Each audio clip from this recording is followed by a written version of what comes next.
Армысыздар, құрметті көрермендер. Бүгін Түлкібас ауданының жұртшылығы үшін Қалаберді облыс оқырмандары үшін үлкен қуаныш.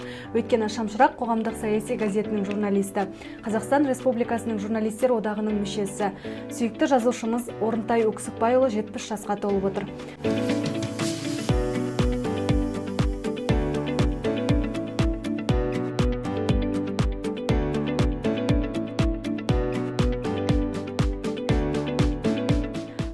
Мерейтой иесін қуанышымен құттықтаймыз. Сол үшін Түлкібас медиа студиясына арнайы қонақ еткелі отырмыз. Аға, студиямызға қош келдіңіз. Мерейтой құтты болсын. Рахмет. Алғашқы сұрақты 70 жасқа келу мәртебесі сіз үшін қаншалықты маңызға ие? Оны анық сезіп тұрған жоқпын. Білінбейді ешқандай. Күнделікті өмір сияқты болып тұрды маған жаңағы. Иә. Жалпы шығармашылық жолыңыз қалай басталды?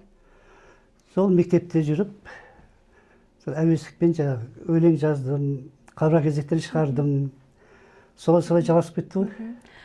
Осы күнге дейін есте қалған ерекше оқиғаларыңызды бөлісіп отырыңызшы?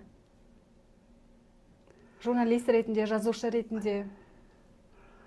Ондай анау айтқандай болған жоқ. Бәрін қарапайымдылықпен, қарапайым мінезіммен шешіп отырмын ғой. Кейіпкерлеріңізді қайдан аласыз? Өмірдің өзі новелла ғой, мысалы өмірде не болады, соның бәрі алдында көріп біліп алам, сосын көкейімде жүріп піседі оның бәрі. 70 жасқа келгенге дейін жалпы өмірден қандай ой түйдіңіз? Қарапайымдылық, адалдық, адам біріндегі мейірімділік, сондай қасиеттерді бір тұтамын негізі. Көпшілік оқырманға жаңағы сіздің шығармаларыңызды сүйіп оқитын азаматтарға қандай жылы лебізіңіз бар?